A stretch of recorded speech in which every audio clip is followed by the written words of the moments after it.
So I've heard a lot of people say things like, because President Tinubu visited Enugu State, Peter Mba might most likely, move to APC. The same thing that they said for this guy in Anambra. I'm talking about Soludo. The Soludo effect is that because he didn't do well, he hasn't done well for the people of Anambra State. So the only way to win the election is to join the APC. That's what is going to happen. But it's clear now that he's not going to join the APC at least before the next election, which is November 8th. So when I want us to understand something, when it comes to politics, there are ways you can cut deals. Now, am I ruling out the fact that Peter Mba is going to leave PDP for APC? Yes, 100%. He's not going to join APC. Not in Tinubu's wildest dreams. I'm saying that because if there's anything to go by, go to the last elections. Remember, Tinubu is facing a daunting task. He is now largely not popular in the north. Like it or leave it, Tinubu is now largely not popular in the north. Remember, the people that brought him to power is not even the south. The south mostly voted Peter Obi. The north shared the vote between Atiku and Tinubu. So if Atiku decides to, share his vote to Peter Obi, or decides to go into the 2027 election and support Peter Obi, something significant might happen. But having said that, let me say this and say it straight to you, that look, people can cut deals by staying where they are. I don't have to join APC for me to cut the deal. The Delta State is actually very peculiar. Peculiar in the sense that we had several issues there. So the only way that Tinubu can be sure that you are not going to give in, given that the state has a historical background of the state, is that they've always voted PDP and very recently Labour Party, is by getting the governor and his own entourage to the camp. Of course, some other persons have said that what they call it now, EFCC has been in the trail of Fine Okowa. Fine Okowa brought this guy, so the only way is to give him soft landing, return few of the monies that he took, is to just get this guy out for them. So PDP, Peter Mba's situation in Enugu is different. It's totally different. There's nothing to it. Opposition in the state has been largely decimated. Labour Party did tremendous work in the last election, though owing to Peter Obi's sweeping influence. But that influence we have seen has dwindled, because people who even worked in Labour Party, where they joined the People's Democratic Party, some of them have moved over. Even 7 members of House of Rep members have moved over. And so people are looking at the political permutation and checking very well whether the Southeast is largely going to vote APC. Remember also that sentiment, that thought of the two dominant parties, PDP and APC, not giving the Southeast their tickets in the presidential elections, it still hurts. It still hurts, and it hurts badly too. And so the average Igbo man will say, instead of me to vote any of these parties, let me vote this one. Let it be that my vote is wasting. After all, if I give it to any of them, it's still a waste. So why don't I vote this one and let it be that I wasted it? So that sentiment is still there. And for the facts historically that APC hasn't really shown that they want to co-opt Igbo into the mainstream politics. All of their politicking has always been against the Igbo man. There's no particular position that is well elevated, whether president, vice president, just name it, that has been ceded to the Igbo man or given to the Igbo man. And now that sentiment is still there, and the rural mindset here is APC is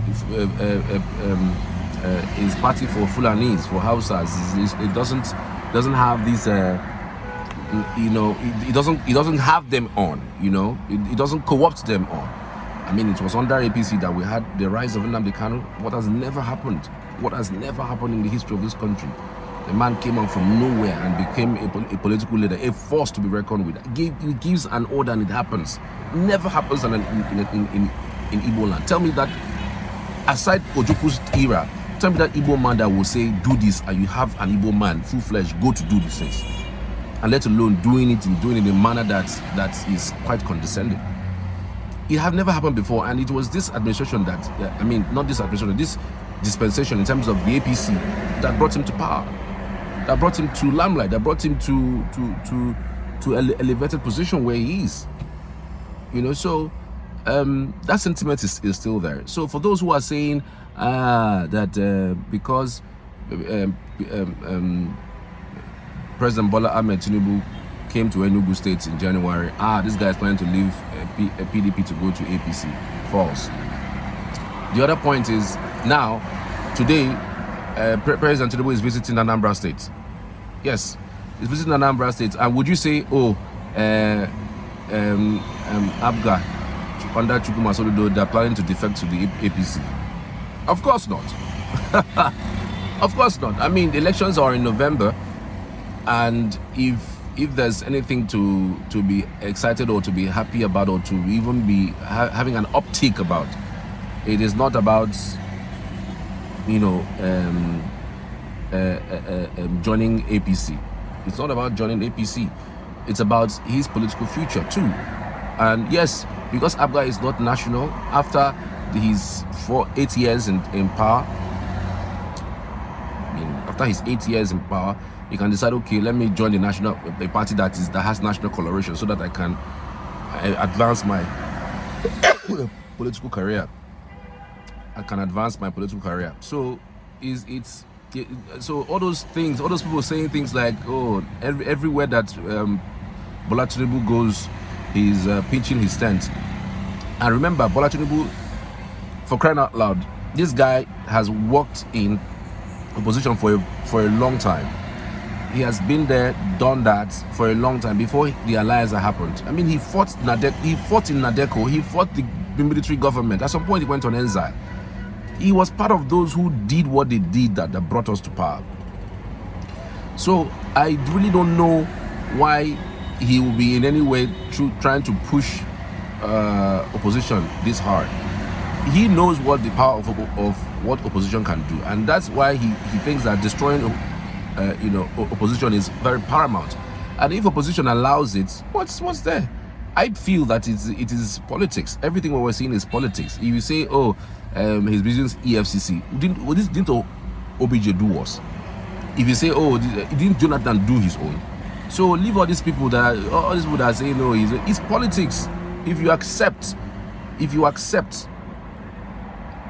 as a person to be hoodwinked or to be pushed around because they are asking you to join their party and you joined, it's politics. Life continues. You know, he's not going to be there forever. He's just going to be there for a short period of time. You know, and then he'll be gone and somebody else takes over. And the other person who is coming may most likely, you know, play politics far different from what he has played or he's playing. You know, so nobody should deceive us. Nobody should come and tell us, oh, so Soludo is supporting Tinubu's government. Peter Mbai is supporting Tinubu's government. You are a subset of a federation. You are either in good books of the president or you're not. The president cannot be a friend of everybody. That's a lie. He can't be the friend of everybody. He cannot like everyone, and he cannot visit. No president has even visited the entire 32 states or 36 states since 1999. No president has done that. So he will not visit certain states, which is normal, which is okay. So going to states to commission projects, going to states to meet people, or even do a handshake across the Niger isn't a bad idea. He's a good politician, and so that's what good politicians do. Ahead of 2027, he's going to states that are in the opposition. Why not? Why not? Let me also say, on the other hand, that if there's anything that 2023 election taught us, is the fact that somebody can actually win a presidential election without having a state government, a senator, a House of Rep member, just name it.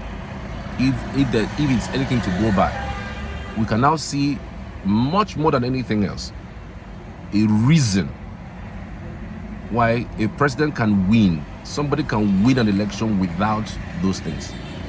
Atiku has never gone to any presidential election without those things.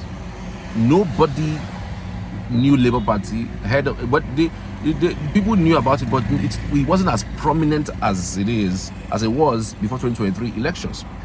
Labour Party came to light because Peter Obi stepped on that party and used that platform to champion his presidential ambition. And so whether we can have that kind of movement that can oust a sitting president, yes, it is possible.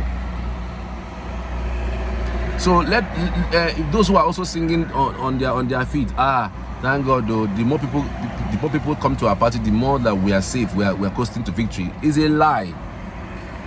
Some people will be inside your party and work against you. A typical example is the 2015 general election, where more than 50% of people who Jonathan brought in as ministers, as chairman of the party, as the case may be, worked against him, especially in the north. So Tinubu already reading the handwriting on the wall, seeing that the north is angry and there's nothing he can even do between now and 2027 to appease them. No matter what you do, they're not going to. I'm not sure that any average Northerner would like to see Tinubu after 2027 in power. They don't mind another person, as long as the person is going to spend only 4 years. They can enjoy it, but not another Tinubu's 4 years.